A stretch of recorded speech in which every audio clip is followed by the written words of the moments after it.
मेरी खामोशी को मेरी हार मत समझ लेना। मैं वो दरिया हूं जो वक्त आने पर सैलाब बनता है। राघव भाई, अभी आपका वीडियो देखा। हम सब लोग अरविंद केजरीवाल जी के सिपाही हैं और हमने तो एक ही बात सीखी थी, जो डर गया समझो मर गया।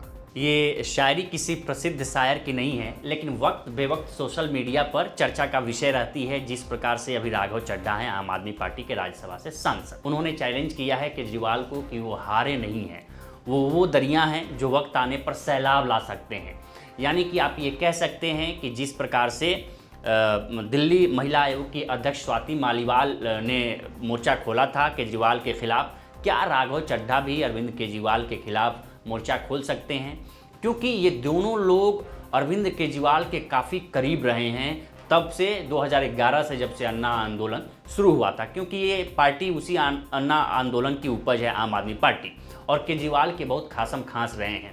तब यही राघव चड्ढा अरविंद केजरीवाल के कसीदे पढ़ते थे उनको लेकर। लेकिन जब राज्यसभा में जब ये आए तो राज्यसभा में हालांकि इनके मुद्दे बहुत बेहतरीन थे, आम जनता के मुद्दे थे, चाहे कैंटीन का मामला हो या गीग वर्कर का मामला हो या मोबाइल जो सेलफोन है उसमें रिचार्ज के मामले हैं जिसमें कंपनियां इनकमिंग को भी बंद कर देती हैं, वो हैं। तमाम ऐसे मुद्दे उन्होंने उठाए जो आम सामाजिक जीवन के मुद्दे हैं।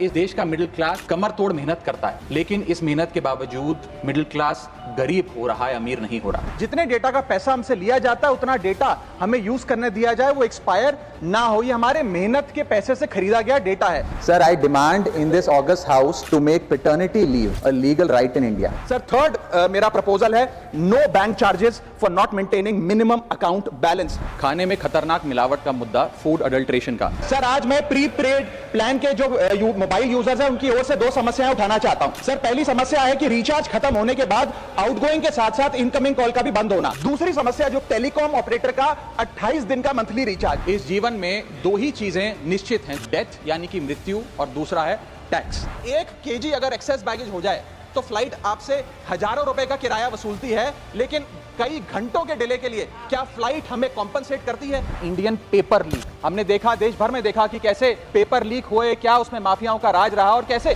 बच्चों का भविष्य आज अंधकार की कागार पे खड़ा हुआ है। लेकिन आम आदमी पार्टी के नेताओं का कहना है कि वो मुद्दे पार्टी फोरम में नहीं थे। और आप जाहिर सी बात है, एक आप जब देखते हैं कि अगर कोई पार्टी का नेता या कोई पार्टी का सांसद अगर कोई बात करता है, आप बीजेपी के नेताओं को देख लीजिए, वो 5 बातों में प्रधानमंत्री मोदी का 4 बार नाम लेंगे। अगर कोई 5 नाम गिनाएंगे कि उन्होंने ये काम किया है तो उसमें प्रधानमंत्री मोदी का 5 बार नाम रहेगा। आम आदमी पार्टी का भी कहना यही है कि चूंकि राघव चड्ढा जो मुद्दे उठाते हैं, पहले तो पार्टी फोरम में नहीं होते हैं, दूसरा वो पार्टी के शीर्ष नेतृत्व को इसका क्रेडिट नहीं देते, वो सारा क्रेडिट खुद ले लेते हैं। अब सवाल ये है कि ये नौबत आई कैसे? ये नौबत अचानक नहीं आई है राघव चड्ढा के साथ, क्योंकि एक लेटर अभी जो हमने कल एक खबर की है और हम लोगों ने इस पर चर्चा भी विस्तार से की है, आप लिंक हम दे देंगे नीचे, आप देख सकते हैं उसमें। और चूंकि ये नौबत आई कैसे, ये सबसे बड़ा सवाल है कि आखिर स्वाति मालीवाल 2.0 कैसे हो गए राघव चड्ढा? आखिर एक के बाद एक आम आदमी पार्टी और मुख्य रूप से अरविंद केजरीवाल के करीबी ही लोग उनसे किनारा क्यों काट रहे हैं? क्या ये महत्वाकांक्षा का मामला है, या क्या अरविंद केजरीवाल को लग रहा है कि ये पार्टी से ऊपर या उनसे भी ऊपर जा सकते हैं? ये बड़ा सवाल है, क्योंकि राघव चड्ढा इन दिनों सोशल मीडिया पर बहुत फेमस हैं, अलग अलग मुद्दे उठाते हैं, जेन्युइन मुद्दे उठाते हैं और आम आदमी को समझने वाले मुद्दे उठाते हैं। इसीलिए उन्होंने अपने सोशल मीडिया पे कहा भी है कि वो हारे नहीं हैं, वो साइलेंस हैं, खामोश हैं, हारे नहीं हैं। और उन्हें आम आदमी यानी आम जनता को भी धन्यवाद दिया है कि वो उनके मुद्दे उठाते हैं, वो उनके साथ हैं, इसलिए वो उनके साथ बने रहें। लेकिन सवाल यही है कि आखिर ये नौबत आई कैसे? ये आज अचानक मामला नहीं है। जब 2021 से मामला ये शुरू होता है, 21-22 से मामला शुरू होता है, जब आम आदमी पार्टी के शीर्ष नेताओं की गिरफ्तारी होती है, जेल में डाले जाते हैं, अंततः अरविंद केजरीवाल जो शीर्ष नेता, जो पार्टी के संयोजक हैं, उनको भी जेल में डाला जाता है।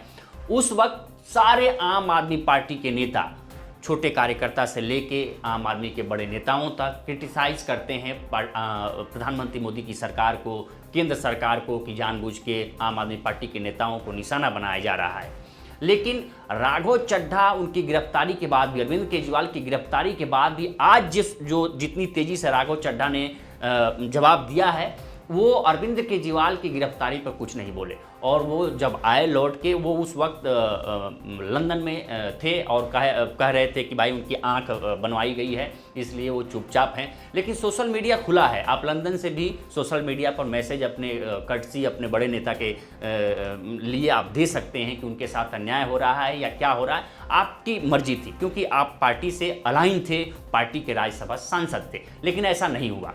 उसके बाद भी एक बहुत बड़ी चीज़ निकल के आई, जब इन सारे शराब घोटाले से, जो कथित शराब घोटाला था, उससे कोर्ट ने बरी कर दिया, सारे चीज़ों से बरी कर दिया अरविंद केजरीवाल और उनके नेताओं को, चाहे मनीष सिसोदिया हो, संजय सिंह हो, चाहे और सारे जितने भी नेता इसमें इन्वॉल्व थे, सबको बरी कर दिया सबूतों के अभाव में। तब भी राघव चड्ढा अपने सोशल मीडिया पर कुछ भी नहीं बोले।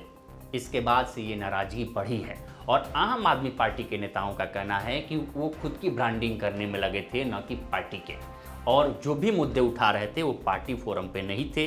इसलिए आम आदमी पार्टी ने ये जो सचिवालय है, उसको लोकसभा सचिवालय है, उसको पत्र लिखा है और उसमें कहा है बाकायदे कि इनको डिप्टी जो नेता हैं उस पद से हटाया जाए और इनको बोलने के मौके न दिए जाएं। ऐसा इन्होंने भी, राघव चड्ढा ने भी अपने वीडियो में शेयर किया है। अब ये हमने बता दिया कि ये थोड़ा सा मामला नहीं है। इसके पीछे थोड़ा हम जाते हैं कि आखिर राघव चड्ढा अरविंद केजरीवाल के इतने करीब कैसे आए। चूँकि राघव चड्ढा चार्टर्ड अकाउंटेंट हैं, विदेश में नौकरी करते थे। नौकरी छोड़ के इससे पहले वो दिल्ली यूनिवर्सिटी से पढ़ाई की है, उसके बाद ये चले गए मास्टर्स के लिए LSE चले गए, लंदन स्कूल ऑफ इकोनॉमिक्स से ये पढ़े। उसके बाद नौकरी की, 2011 में जब अन्ना आंदोलन हुआ तो उसमें ये आ गए, अरविंद केजरीवाल के साथ जुड़ गए। उसके बाद अरविंद केजरीवाल के साथ इनकी नज़दीकियां बढ़ी। उसके बाद अरविंद केजरीवाल ने राहुल मिश्रा के साथ, जो उसमें लोकपाल बिल को लोकपाल बिल को तैयार कर रहे थे, उसमें इनको लगाया गया। उसके बाद से आप सोचिए 2015 में जब पूर्ण बहुमत, पूर्ण मैंडेट से जीत के जब आम आदमी सत्ता में लौटी, तो इन्हीं राघव चड्ढा को ट्रेजरी बनाया गया, कोषाध्यक्ष बनाया गया। बताइए, नेशनल ट्रेजरी, राष्ट्रीय कोषाध्यक्ष बनाया गया। इतना विश्वास था अरविंद केजरीवाल को। इसके बाद 2020 के विधानसभा में इनको राजेंद्र नगर से टिकट दिया गया। ये 2019 में लोकसभा का टिकट दिया गया दक्षिण दिल्ली से, लेकिन ये हार गए। उसके बाद 2020 में विधानसभा का आम आदमी पार्टी ने टिकट दिया, विधायक बने। लेकिन फिर 22 में ये राज्यसभा चले गए विधायक रहते हुए। आप सोचिए कि आम आदमी पार्टी ने इनको राज्यसभा भेजा और राज्यसभा में जब आए, जब इनको सस्पेंशन मिला, तो भी इन्होंने प्रधानमंत्री मोदी और केंद्र की मोदी सरकार को इन्होंने क्रिटिसाइज़ किया कि एक 26 साल के 30 साल के युवा से मोदी सरकार डर गई है, उसको सस्पेंशन दे रही है।